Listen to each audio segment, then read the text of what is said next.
One of my favorite professors in the U.S.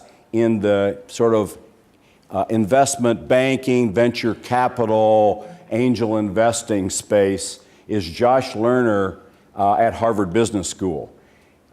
Just surprised, by coincidence, literally on March 27th of 2010, he reported on a very nice study of angel investors when he published the paper that I've quoted here. I'd like to impress you with the fact that I can actually spell the title of that paper, but please don't ask me to explain what regression discontinuity analysis is.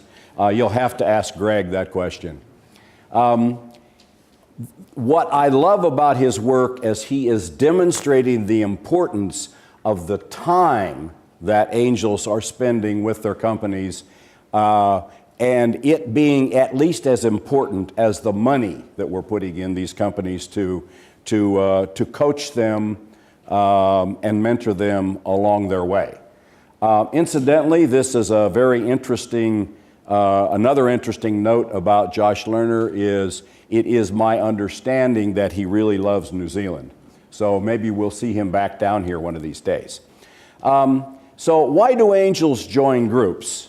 I think I explained a bit of this. We have, I think, a very important outcome of the trend of the explosion in angel groups in both the US and New Zealand is that now it's easy for entrepreneurs to find angels. When we were solo investors, we were not easy to find. Access to angels because of angel groups is much easier than it was 15 years ago. Here's the growth, the explosive growth in the number of angel groups in the US in the last 10 or 11 years. And I think that I think there were about 10 in 1994. So really explosive growth. Here's some of the companies that have been funded by angel investors. I think you'll recognize some of the companies there. I had to add one after I got to New Zealand. I think you can probably guess which one I might have added to this slide.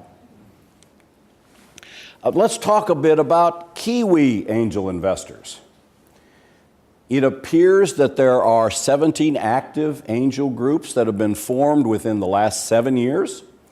They're engaged with NZVIF, and they've created their own national angel organization. And they're syndicating deals between groups, which is a very good sign for this economy. The growth rate of angel groups in this country is quite impressive, and they're leveraging on the best practices of the angel groups that preceded them in the US and Europe. A very good sign. Moving up the learning curve very, very rapidly. To give you a report, Young Company Finance reported about 8 weeks ago that in 2009, there was $50 million invested in by angel groups in New Zealand in very early stage startup companies. And I sort of scratched my head and said, wow, 63 companies and $50 million, that sounds like a big number. So I have some friends and a lot of friends in the US. I thought I would see if I could find some comparisons because we in our states in the US don't tend to consolidate data very well on angel investing. But I happen to know that there was a state initiative in the state of Wisconsin. It started with some state funding in 2005, and the state of Wisconsin happens to have a population of 5.6 million people.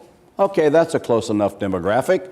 let's look at the state of Wisconsin. So I contacted the head of that initiative, and he suggested to me that they've formed 22 groups since 2005, but in comparing data, I found that they were less active in angel investing than are Kiwis in this country with a similar demographic. I contacted Oklahoma, which also has a similar population base and a similar state initiative, and found they're about half as active as the Kiwis are. Then I gathered my courage and looked on the Googled Boston and found that Boston metropolitan area has about 3.6 million people. So I contacted one of my friends there. I found there are 16 angel groups in the Boston area. That sounds familiar. I think that's the same number that Young Company Finance reported for New Zealand. And I compared numbers on total investment in both companies and dollars with one of the regional leaders in angel investing in that community, and he said, that sounds about like what we're doing. So Kiwi angels are investing at about the same rate as Boston. Now let me tell you a little bit about venture capital and angel investing in the US. There are two and only two locations that matter: Silicon Valley and every place else. Because everybody tries to duplicate what they're doing in Silicon Valley, but nobody's come close. So Silicon Valley is a very, very active place. Guess where the second most active place for venture investing is in the US? You got it, Boston. So that makes the Kiwis look really good, in my opinion, as far as angel activities that only got started about 7 years ago. So the conclusion I would make is that angels are making a significant impact on startup companies in both the US and in New Zealand. So let's go back to my thesis about, okay, if we're creating companies, let's look at job creation. This data, it's a little complex, so let me tell you where it came from first, and then I'll explain the slide.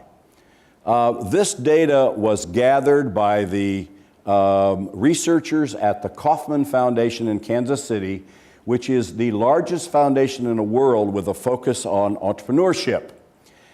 What this shows in the blue bars is that, on average, companies less than 5 years old have created 3 million jobs a year for the past 30 years in the US.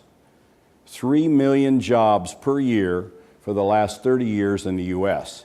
The red bars are all the rest of the companies in the US, that would be everybody who is greater than 5 years old in the US, the job creation that they had, this total job creation less those by companies that were less than 5 years old.